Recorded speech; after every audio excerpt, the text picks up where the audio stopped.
Jadi kebetulan alhamdulillah juga saya dari komunitas ini ketemu sama orang-orang baik kok. Jadi ada orang dari Bengkulu juga namanya. Kerja keras tuh nggak pernah mengkhianati hasil. Bener. Kalau orang bilang kok gue udah kerja keras, saya kerja keras tapi kok nggak ada hasil, artinya kan cuacanya dingin tuh kan kok. Jadi pas saya tidur kan kok, itu diselimutin kok saking dia baik.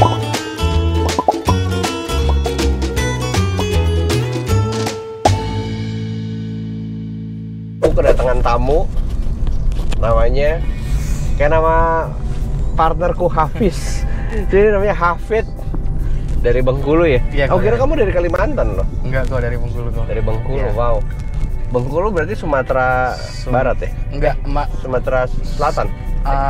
Masih deketan sama Sumatera Selatan sih kok. Sama Sumatera Selatan ya? Kalau dari Bengkulunya sekitar 12-14 jam ke sana. Tapi kalau pengen nanya, kamu ini sibuknya apa sih hari-hari? Kalau sekarang lagi kesibukan kuliah sih kok, karena udah akhir.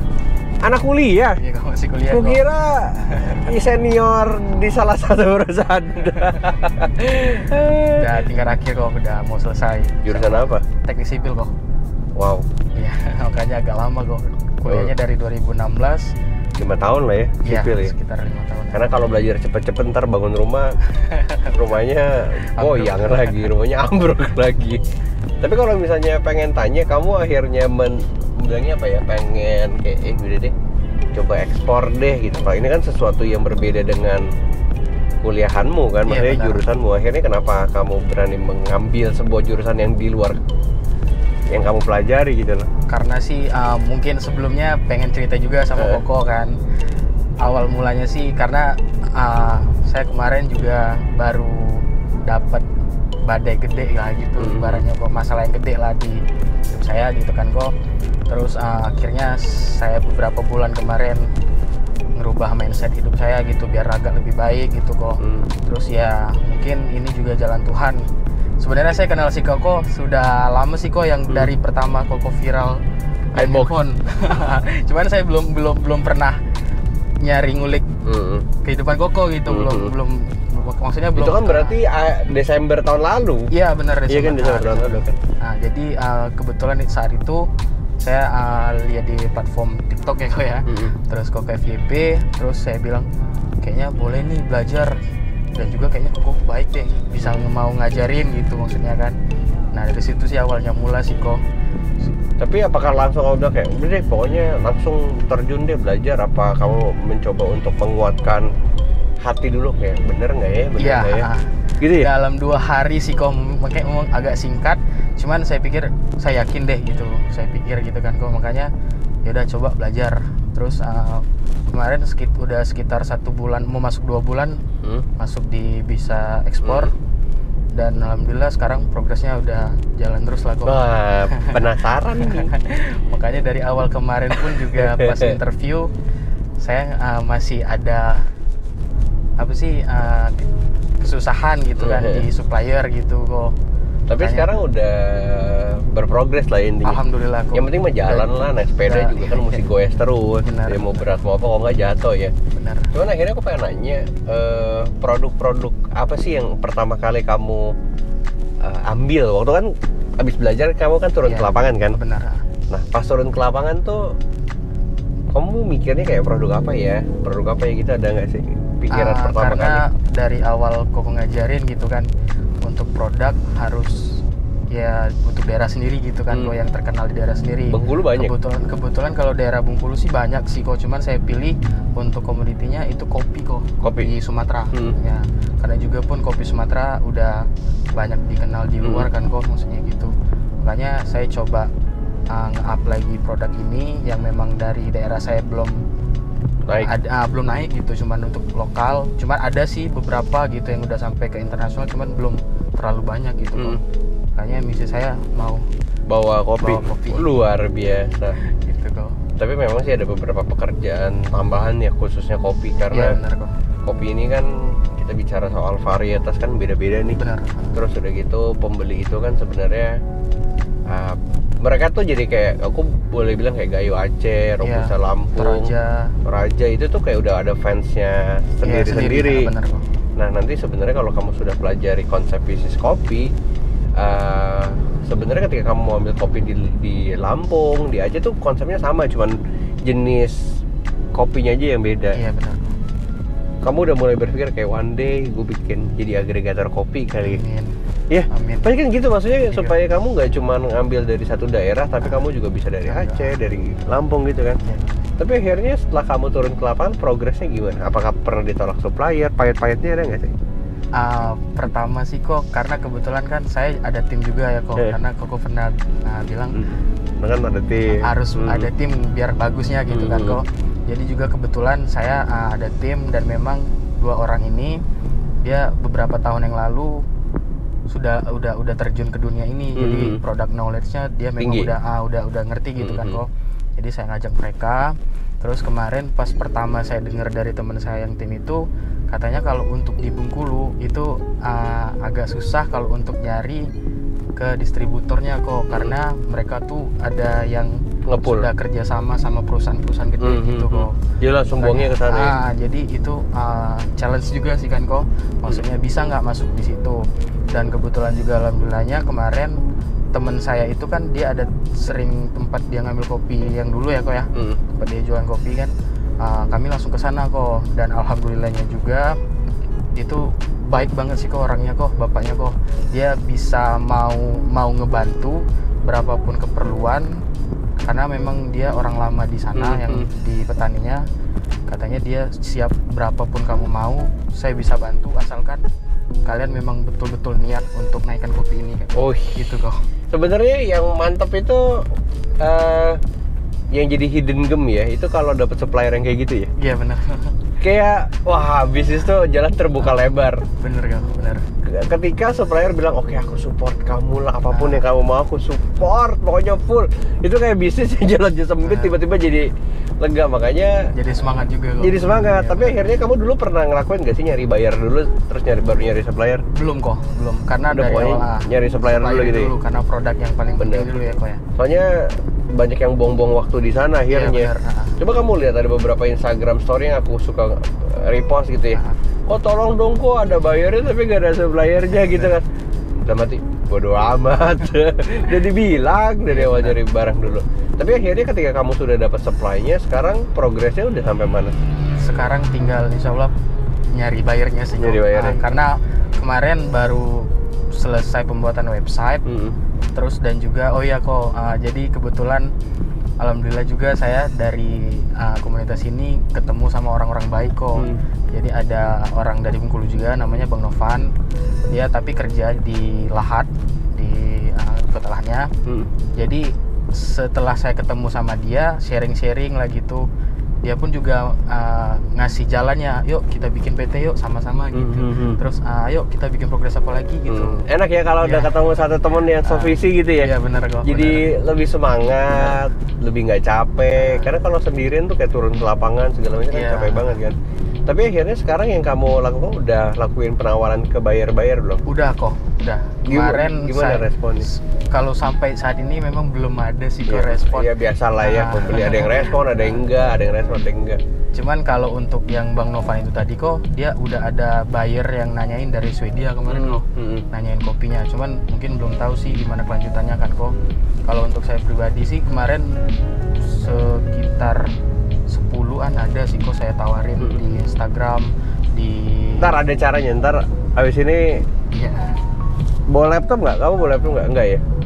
Kalau nggak nanti ke tempatku deh, Iya. gua ajarin caranya. Kita cara ngulik-nguliknya. Iya. Di Facebook, terus rencana sih saya mau ke Facebook Ads kok. Nanti pokoknya santai. Nanti akan aku ajarin cara nguliknya. Ya, insya Allah. Cuman aku penasaran kalau misalnya kopi ini kan harus ada eksportir terdaftar kopi. Iya kok. Nah itu ETK-nya punya siapa? Jadi kebetulan kemarin saya kan sering juga ngikut Zoom meeting itu ya kok untuk pengetahuan kopi. Dan kemarin kalau nggak salah saya, mungkin saya kalau saya salah kan kok, sekitar bulan 11 ini nanti untuk izin kopi terdaftar Dihilangin ataupun EKS dihilangkan kok. Betul. Itu asik. Iya benar. Jadi lebih simple. Dari awal aku udah bilang nih kayak gini ribet asli. Aduh kalau pemerintah nonton tolong ya, ntar kita sampaikan video ini ke Kementerian Perdagangan. Amin. Tolong dong, yang kayak gitu-gitu susah. Bahkan kalau aku bilang ya, jangankan kopi, ikan juga susah. Iya benar. Ikan ada hazard analytic, ada health certificate. Itu cuma bisa keluar sama perusahaan-perusahaan yang punya hulu sampai hilir. Iya. Sekarang kita eksportir yang konsepnya seperti ini, mana bisa ekspor ikan? Iya benar. Tapi di satu sisi sekarang ikan juga diekspor juga nggak gede-gede banget. Iya. Kan mesti butuh bantuan kita kan, Iya. makanya aku ngelihat mestinya itu yang kayak gitu-gitu dipermudah. Kopi juga. Iya. Kalau nggak petani nggak bisa buang barang loh. Iya benar.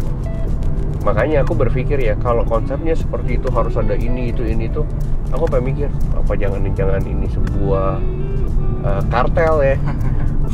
Iya kan? Iya. Boleh aja dong kita berpikir. Iya. Kok susah banget ya? Dibuangnya ke perusahaan itu lagi yang jual, itu lagi yang jual. Kita di mana posisinya gitu Iya. kan? Makanya sih akhirnya aku berpikir kalau misalnya konsepnya seperti itu ya Mempermudah banget. mempermudah banget kan. Tapi kalau misalnya ternyata tidak sekalipun ya pasti kan kita udah siapin banyak cara. Siapa yang punya eksporter terdaftar kopi dan lain sebagainya. Tapi kalau misalnya kamu sendiri gitu ya, Iya. ngelihat progresmu gitu ya, itu kayak gimana sih rasanya? Kan pasti kan step by step, Iya. pelan-pelan. Ada rasa capek nggak sih? Terus ada rasa kayak ngedown, bener nggak sih? Iya benar. Ada nggak sih? Kalau untuk itu emang dari awal saya udah coba kuat waktu itu. Sama tim pun juga saya udah bilang, kalau kalian semangat, saya bisa lebih semangat daripada kalian. Kalau kalian nggak semangat, saya akan nyemangatin kalian gitu. Karena dari awal saya harus ya berdarah-darah lah kok ibaratnya gitu kan, jatuh bangun lah. Karena dengan cara itu memang bisa dapetin semua ini gitu kan. Tapi akhirnya aku percaya sih satu hal ya Fit ya, kerja keras tuh nggak pernah mengkhianati hasil. Bener. Kalau orang bilang kok gue udah kerja keras, saya kerja keras tapi kok nggak ada hasil, artinya dia nggak benar-benar kerja keras. Iya benar. Karena sepengalaman hidupku dan pengalaman banyak orang yang hebat, lebih hebat lagi gitu ya, tidak ada orang yang gagal selama dia terus berusaha. Jadi sebenarnya statementnya sederhana ya. Iya benar. Cuman kadang-kadang berdampak besar gitu. Berdampak besar, cuma kadang-kadang nggak dilakukan gitu loh. Iya. Makanya aku berpikir kalau misalnya ya karena kita juga orang yang beragama gitu ya. Iya. Yang tadi kamu bilang kena badai besar, juga setiap orang kan pernah ngalamin badai besar ya. Benar. Di dalam hidupku gini, kalau Tuhan belum tolong, pasti nanti dia tolong. Iya. Jadi intinya gimana pun ceritanya, pasti ditolong. Karena terlewat lagi masalah ya. Bener. Entah tiba-tiba ada pelangi, wah ternyata ada harapan, oh ternyata ada masa depan. Ketemu sama partner, akhirnya yang satu visi, lebih semangat lagi. Yakin deh, kalau kamu nggak berhenti gitu ya, pasti pasti ada hasil gitu loh. Pasti. Kamu pernah lihat ini nggak sih satu meme di Instagram yang ada dua orang gali tanah, terus ada gali berlian, tanah cari berlian. Ada yang satu berhenti di satu paculan terakhir, ada yang satu yang terus-terus. Iya benar. Makanya aku berpikir jangan sampai kita berhenti, padahal besok tuh tinggal satu pacul lagi loh. Iya kan? Ya makanya habis itu ya dalam sisi bisnis juga kita harus kayak mikir gimana ya bagusnya ya ke depannya, masa depannya seperti apa ya. Nah kalau kopi sih memang aku ngelihat banyak startup di circleku yang mereka tuh membuat perusahaan startup terus industrinya kopi tapi nggak diekspor. Jadi kayak cuman controlling supply, terus controlling jual lokalnya di mana, tapi nggak ada ekspor. Nah, itu aku belajar. Mungkin habis ini kita bisa ngebahas kali ke depannya nanti mau jadi apa gitu kan. Karena aku ngelihat perusahaan-perusahaan startup ini tuh mereka tuh jago disrupsi. Jago banget disruptnya. Tiba-tiba ada game baru lagi, tiba-tiba bisnis model berubah lagi gitu kan. Nah, aku ngelihat kayaknya ada beberapa hal yang mungkin kita bisa bahas dan mengubah cara main kopi sebenarnya. Karena kalau enggak, ya yang Bengkulu cuma jualan Bengkulu, yang Aceh cuma jualan Aceh, yang Lampung cuma jualan Lampung.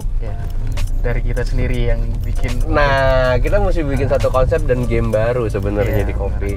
Makanya ya pengennya sih ya aku support full lah apapun itu. Nanti kedepannya juga kalau ada letter of credit juga, kemarin beberapa teman juga kita sudah support full. Itu benar-benar sampai akhirnya mereka sudah punya gudang, ada yang punya mini pabrik kayak gitu-gitu. Aku bilang kayak wow, ternyata kayak gitu-gitu bikin hidup jadi berwarna, Fit. Bener. Kamu nih ekspor produk kopi di daerahmu, tiba-tiba ternyata jalan, terus udah gitu petaninya happy, petaninya support kamu, doain kamu. bukannya hidup memang harus kayak gitu. Iya. Iya gak sih? Memang, tapi kok di tempat daerah saya tuh kok kan dari awal tuh saya pas mau ke supplier terjun ke lapangannya kok saya masih takut tuh kok, karena dari awal tim saya bilang kita coba dulu deh katanya, siapa tahu ada gitu kan, dan dia mau nge-support lah ibaratnya gitu kan kok. Terus saya sampai ke doa tuh kok, Tuhan semoga bisa gitu kan, semoga lancar. Dan ya karena niat hati saya baik dari awalnya ya kok, niat kita pengen ngemajuin ya ibaratnya niat baik kita lah kok. Terus pas di lapangan itu kok memang luar biasa banget baiknya kok. Sampai malam kok saya ini pengalaman saya kan daerah itu pegunungan ya kok, 1100 sampai 1300 mdpl kan cuacanya dingin tuh kan kok. Jadi pas saya tidur kan kok itu diselimutin kok saking dia baik. Beneran kok, serius kok. Saking baiknya. Itu yang akhirnya kau bilang kayak gua harus jalan nih. Bener. Bukan uang lagi ya? Bener. Dan saya langsung mikir, wah berarti ini jalan saya. Terus saya pikir jangan cuman untuk antara saya dan supplier, tapi saya mau bikin ini sebagai keluarga saya. Saya langsung berpikir, wah gila, merinding dengernya. Iya, Tuhan kalau mau kirim orang baik mah untuk menunjukkan bahwa ini tuh bener loh. Udah fokus aja bantu mereka gitu ya. Bayangin orang yang ngelimutin kamu one day ya, kalau kamu sukses banget kamu bisa bangunin dia rumah. Amin. Iya kan? Kamu bisa support seluruh keluarganya. Nanti ada cerita. Dulu tahu nggak? Kamu support anak-anak itu, papamu nih. Tuh waktu aku susah gitu.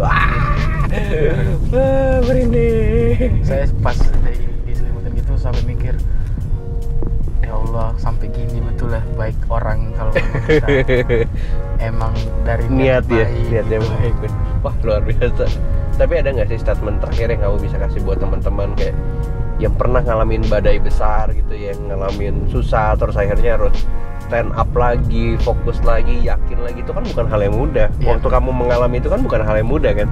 Tapi akhirnya kamu bisa berdiri lagi dan kamu yang tadi bilang, aku bakalan semangatin buat teman-teman yang nggak semangat. Nah, sampai akhirnya kamu punya pemikiran seperti itu tuh gimana? Mungkin teman-teman yang nonton video ini bisa relate untuk bisa melakukan hal yang sama. Nah, kalau caramu gimana? Mungkin saya ngasih kata-kata motivasi untuk teman-teman lah gitu ya kok. Boleh. Itu saya juga pernah, mungkin kalau teman-teman lihat kata-katanya tuh takdir milik Tuhan, tapi usaha dan doa milik kita. Wah.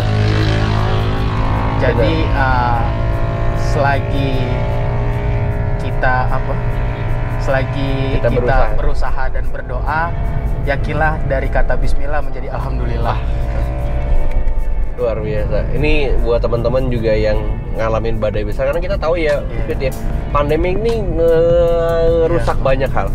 Nggak cuma rusak dari sisi material ya, tapi mental dan pikiran dan hati dan harapan semuanya rusak semua. Yang dulunya kayaknya mau punya rumah, tabungan lancar, kerjaan lancar, tiba-tiba rusak. Seketika hilang gitu. Iya, keluarga yang awal mulanya rukun, tiba-tiba semua kehilangan pekerjaan, runyem, hancur. Tapi akhirnya kalau yang bisa bangkit lagi ya berarti memang dia orang yang kuat. Di situ akhirnya aku ngeliat pandemi adalah sebuah pembuktian siapa yang kuat dan siapa yang memang nggak bisa bertahan gitu ya. Dan akhirnya kamu bisa sampai ke titik ini, artinya memang kamu adalah ya orang yang kuat dan memang harusnya bisa malah support teman-teman atau daerahmu untuk bisa naik lagi gitu ya.